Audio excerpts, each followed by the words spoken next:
Rostos, caras, nosso chão Brasil. O rosto do Brasil são tantos os seus cantos, marcas, sonhos, traços. A história do Brasil, todos os seus laços, mãe gentil. Mãe terra, que abraça seus filhos, filhos da terra, filhos do grão, semente e coração. Rostos, caras, nossa nação, donos deste quinhão, abençoada terra. Rostos, caras, os rostos e as caras que são o retrato real desse nosso imenso Brasil. TI Chapecó, um povo que quer a terra para semear tanto amor que tem por ela.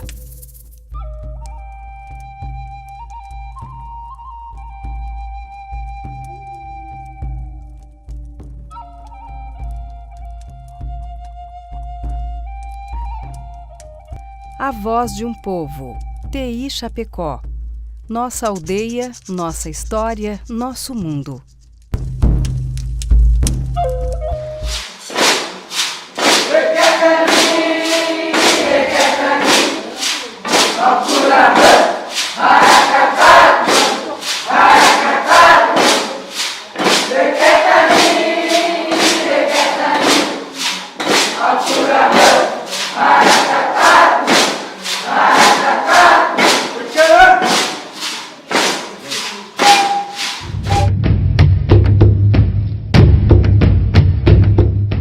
Nós temos aqui um forte que é a agricultura e pecuária, onde que a gente vê assim, uma falta de incentivo. Então a gente vê uma preocupação do povo indígena, é a vontade de trabalhar e não ter aquele suporte que precisaria para ter aquela estrutura na parte da agricultura mesmo, para ele permanecer cuidando do seu sítio, cuidando da sua criação. E uma necessidade que ele tem de sair fora da aldeia por não ter essa parte desse incentivo. E o que acontece? Eles deixaram para nós de herança uma terra devastada, cheia de samambaia. Que se por acaso não se criar num curto espaço de tempo um mecanismo que ele venha fazer com que os nossos índios sobrevivam sobre a terra, e também para a própria juventude trabalhar sobre a terra, possivelmente haverá uma evasão dos indígenas em busca de trabalho em outros lugares. Poucos vão para as universidades, mas na sua maioria vão à busca de trabalho fora e algumas vezes não retornam para dentro da área, né? Os nossos índios que estão se formando hoje, que estão estudando, eles estão se formando, eles estão saindo, né? Eles estão saindo daqui, indo para outra cidade, né? Para a cidade grande aí, buscar recursos e acabam ficando para lá, né? E o que ele vai acontecendo? Ele vai casando também com o não índio e ele vai defasando a aldeia, né? Então o que a gente vê assim, que amanhã depois, a nossa aldeia aqui, ela não vai existir mais. E nos deixa com uma herança triste, que é a herança do arrendamento, que de certa forma, a única saída para manter a comunidade viva. Nós somos pequenos agricultores, mas somos pequenos agricultores sem terra. Os primeiros caigangue aportaram nas terras indígenas de Chapecó ainda no século XIX. A área extensa de cerca de 70 mil hectares ocupava parte dos municípios de Ipuaçu e Entre Rios, no oeste de Santa Catarina. Viviam ali um pouco mais de 300 famílias que sobreviviam basicamente da lavoura. O verde dos pinhais ainda encobria grande parte da vegetação, marcada pelo cruzamento dos rios Chapecó e Chapecózinho, origem do nome das terras indígenas. Hoje são mais de 6 mil índios. Em contrapartida, as tão necessárias terras que garantiram durante anos a sobrevivência deste povo foram reduzidas. As terras foram repartidas e ocupadas com lavouras. Atualmente, os índios da TI Chapecó se concentram em uma faixa de cerca de 16 mil hectares apenas. Juntos, as 16 aldeias, 15 caigangue e uma guarani, lutam pela reconquista da terra, pela preservação da cultura e contra o preconceito.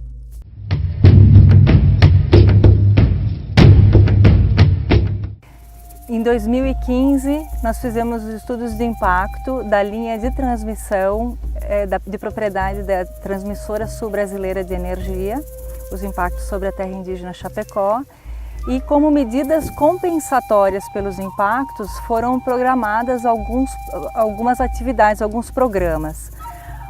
Aqueles voltados para o grande desafio da comunidade, que é o da sustentabilidade econômica, né? A TSBE está realizando esse trabalho atendendo uma condicionante ambiental estabelecida no Programa Básico Ambiental Indígena e, portanto, cumprindo um requisito legal, além do que, por entender que socialmente a gente deve conviver harmonicamente com as etnias e culturas diversas que existem no território brasileiro. Eu creio que o povo indígena hoje, o que o povo quer não é terra de ninguém. Eu acho que o povo quer os direitos deles.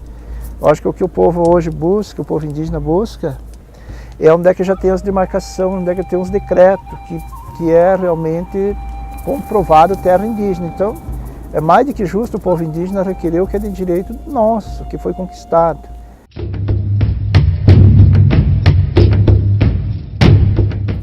Eu lembro quando eu era criança, que me deu tosse comprida e o meu pai me levou na mata para me dar o remédio medicinal. Aí a gente desceu, por lá debaixo da nossa casa tinha um taquaral, ele desceu comigo e levou nós lá. Ele falou que era uma simpatia, né? Que tem que levar junto, tem que ir lá para tomar o remédio e melhorar. A gente desceu lá e ele cortava as taquaras, aquela que tinha água, ele cortava o gomo de taquara e dava para mim beber no gomo da taquara mesmo. A gente foi umas quantas vezes até melhorar. Foi um tratamento para tosse comprida, não foi preciso vir no posto de saúde, nada.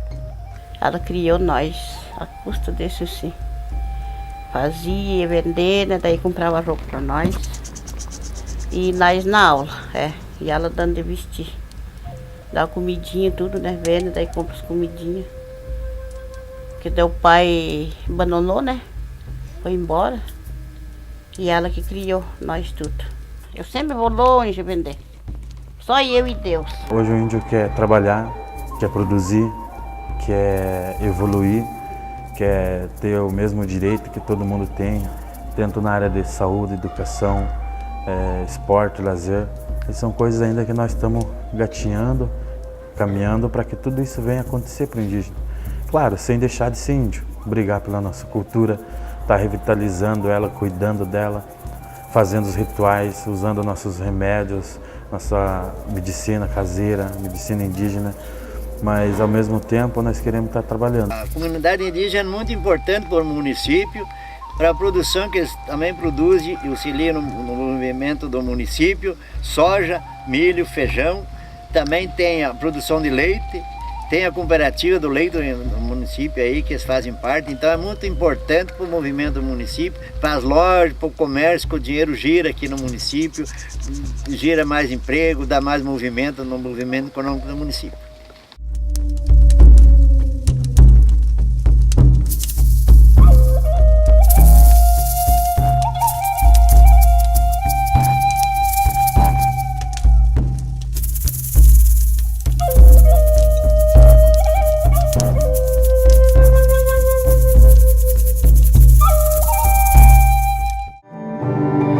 Ta canh gừng tôm mewa ti ta kenyen con từ hư kenyen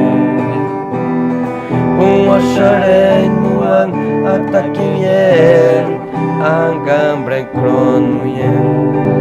Nós índios esperamos que dia tudo possa mudar.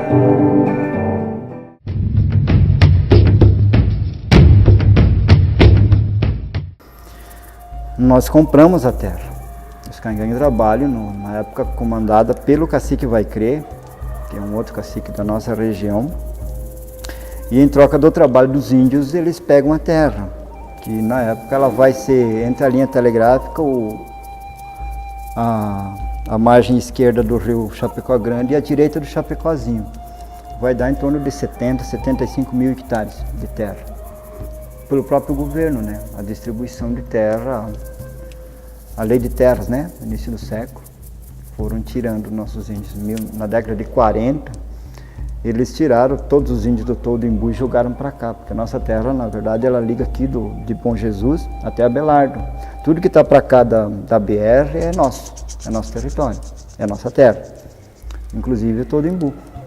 Aí na década de 40 eles jogam tudo para cá, sem dó nem piedade, né? Para desocupar as terras para o plantio dos grandes proprietários de terra e distribuir para a população. Tanto é que aquela terra lá não tem mais do que 10 donos, né?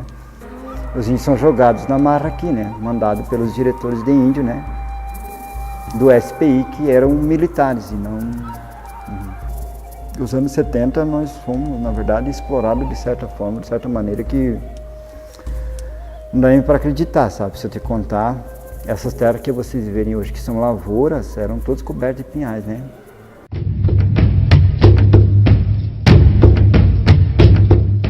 Respeitar e preservar culturas. Acima de tudo, respeitar cada ser humano. Um legado que as futuras gerações agradecerão.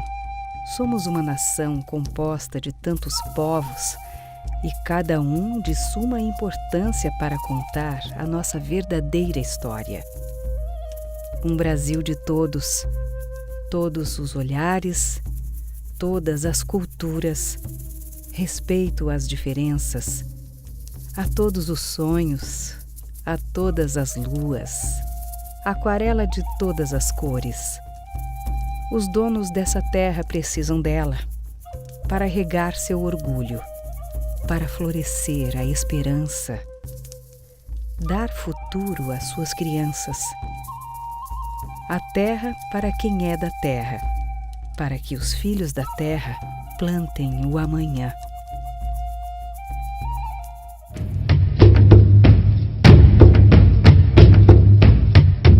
O preconceito, quando eu falo de preconceito na minha história, eu fico muito triste, muito chocada, assim, e tem coisas assim ainda que ferem, por causa que você enfrentar um preconceito, você sendo mulher, você já é discriminada.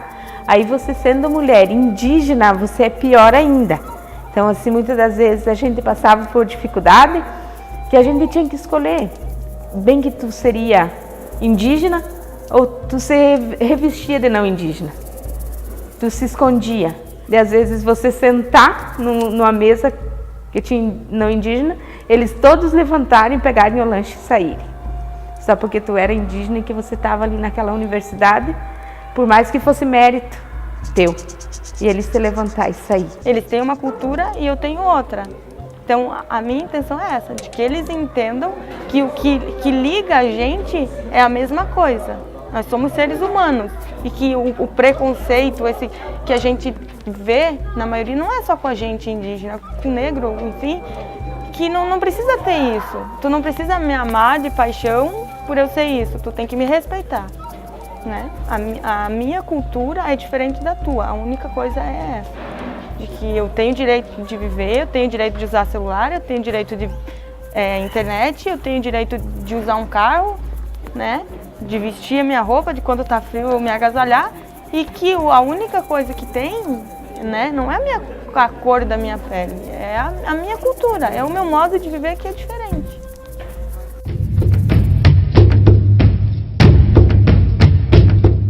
E a gente vem lutando por essa questão aí da língua caigangue. A gente sabe que a nossa língua materna, aos poucos, ela está se acabando, né? E a gente está aí brigando. Kain cultura tá uma rutiame em Roraima em escola aqui. Cada professora tá agnikri cara em win que tu kofa agbenga tokiam. Kata uma certa kain tá uma em win que to kainon kotingam. Em kita aqui to na tak também comunidade aqui. Ya alguma comunidade acta kaingag agwin cara totiam kana konda kar guarita tuham. Ora igyamo takti akpi kaingag win acta tingam. Pira acta tanatiam kaingag win acta.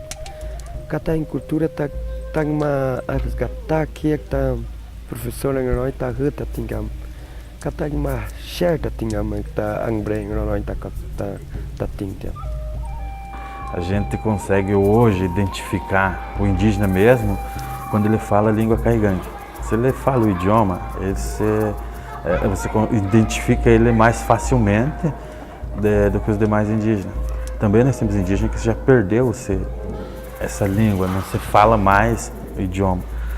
E esse trabalho que eu estou fazendo dentro da escola, dentro da educação, para mim é muito bom, porque eu trabalho com crianças do primeiro ano ao quinto ano. Então ali é o momento de você estar trabalhando bastante teoricamente, cânticos, contando as histórias, trabalhando a parte de vogal da língua caigangue, as consoantes, os sons, os acentos, é onde eles aprendem mais rapidamente a estar falando. Então, hoje, esse ano, a gente está implantando agora a língua caigangue também nas escolas fora da reserva indígena. Então, a escola piloto nessa experiência vai ser a escola do Samburá, que também 50% dos alunos são indígenas. Então a gente vai tentar fazer isso, enquanto alguns alunos vão para a aula de inglês, os alunos indígenas vão para a aula de caigangue. É para ajudar nessa questão da cultura.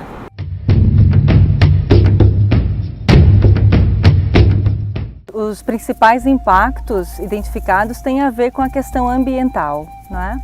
E em função disso, e como a questão ambiental é o principal desafio da terra indígena Chapecó hoje, elaborar uma nova forma de produção econômica aqui que seja sustentável ambientalmente, então foram incluídos os programas de implantação do pastoreio voazã nas áreas de pastagem do gado leiteiro, que são implantação de piquetes nos pastos para melhorar a qualidade dos pastos, e depois a implantação de agroflorestas em algumas áreas de mata ciliar e algumas áreas que estão disponíveis para isso. E a agrofloresta é uma aposta numa forma que poderá, no futuro, vir a substituir a agricultura mecanizada em alguma medida aqui dentro, porque ela significa a produção de alimentos e outros recursos com uma sustentabilidade ambiental. E uma outra atividade é a recuperação de nascentes, com reflorestamento daquelas que precisam e com um auxílio na implantação de estruturas, caixas d'água e encanamentos para que haja distribuição da água então em algumas aldeias que carecem dessa estrutura atualmente. A TSBE, que é uma empresa que tem como sócias a Eletrosul, do sistema Eletrobras, e a Copel, está desenvolvendo esse trabalho na terra indígena de Chapecó com o intuito de produzir a integração entre as famílias e principalmente recuperar as questões ambientais. São 16 fontes d'água que permitirão fornecer água potável para mais de 6 mil habitantes daquela comunidade e principalmente fazer com que aquelas famílias sintam o prazer de morar na comunidade e cada vez mais valorizarem a sua cultura. Também será feito um centro de eventos para integrar as 16 aldeias. Por isso, além de cumprir um problema local e principalmente uma questão legal do ponto de vista do atendimento das terras indígenas, este material visa principalmente valorizar o índio e a terra em que ele mora.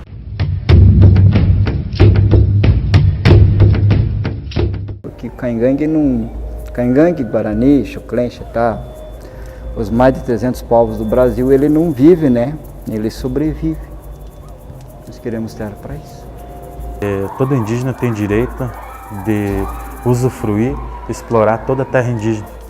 Mas quando o indígena hoje quer usufruir, quer explorar, ele é barrado por muitas leis.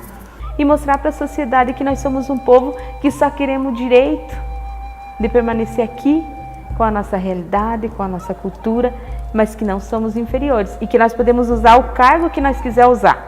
Nós podemos ser médico, ser professor, ser doutor, mas que nós jamais vamos negar a questão de ser caigangue. Não precisa também eu estar hoje aqui pintado de índio, típico de índio, assim, para dizer que eu sou índio. Eu acho que índio está no nosso sangue, está na nossa cultura. Onde é que nós andar, nós temos que se orgulhar de nós ser índio.